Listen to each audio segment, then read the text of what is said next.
vous parler de deux petites secondes du Chevalier Paul, qui est donc la deuxième frégate Horizon française et troisième du programme Horizon, puisque vous le savez peut-être, c'est un programme franco-italien de 4 bâtiments, deux françaises, 2 italiennes, qui s'intercalent, une française, une italienne, une française, une italienne, qui sont des bateaux quasiment identiques à quelques détails près.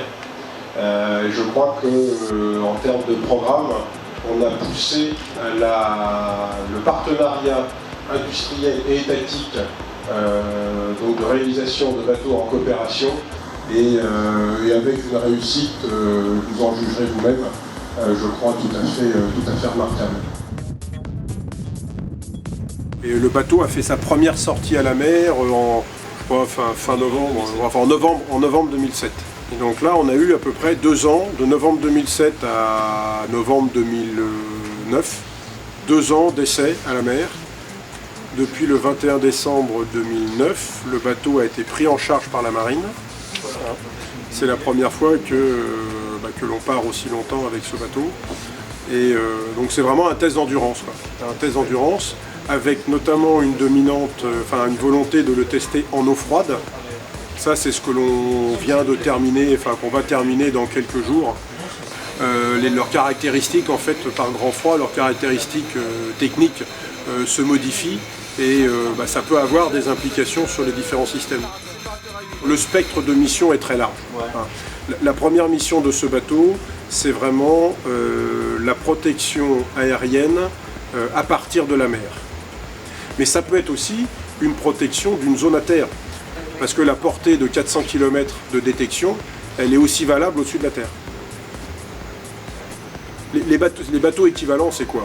C'est les types Harley-Burke américains, c'est les types 45, les types 45 des Britanniques, ce sont les types, les F-100 espagnols.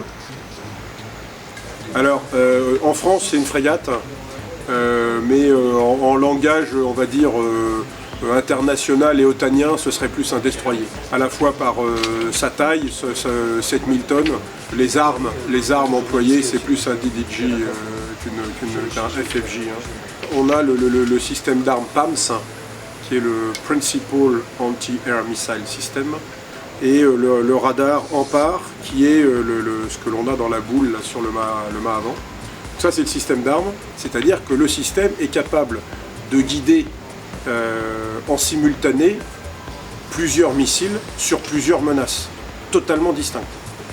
On a également des missiles Exocet, donc la dernière génération des missiles Exocet, et on a des torpilles Mu-90, et on a également le système SLAT, système de leurre anti-torpille, et puis il y a tout un système de guerre électronique, donc de système passif, à la fois radio-radar, donc détection radio-radar, le système d'armes global du bateau, c'est-à-dire à la fois le système d'armes PAMS et le système de combat, c'est sans aucun doute, selon moi, le système de combat le plus étanche qui existe aujourd'hui au monde. Pour ce type de bateau, 2 générations antérieures, 350 personnes à bord. La génération précédente, ils sont 240. Et nous, aujourd'hui, on est 180. Donc on voit bien la proportion. Et demain, les FREMM, donc les nouvelles frégates, 108. Alors aujourd'hui, oui, les technologies sont au service de cette diminution des équipages. Ce bateau-là est extrêmement automatisé. Parce que ça faisait peur aux vieux marins comme moi, on s'est dit, mais pour moi j'ai un petit peu de mal parce que c'est des systèmes compliqués et moi je suis pas de la génération qui est née avec les jeux vidéo et trucs comme ça. Bon, donc je travaille et j'y arrive à peu près. Mais les jeunes qui arrivent ici, en fait ils sont tout de suite extrêmement à l'aise avec ces systèmes parce que ce sont ceux avec lesquels finalement c'est les technologies avec lesquelles ils travaillent et ils jouent tous les jours.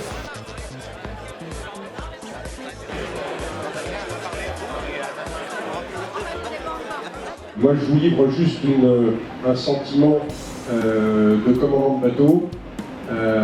C'est vraiment une machine absolument incroyable que l'on a aujourd'hui entre les mains. qui, je pense, n'était pas facile à réaliser dans un contexte industriel, une organisation complexe. Un programme binational, c'est pas très facile à mener. Il faut que tout le monde se parle. Et quand je dis ça, je parle des industriels évidemment, mais également des étatiques. Il faut arriver à des compromis et on est vraiment arrivé à quelque chose de tout à fait haut niveau des performances que l'on espérait.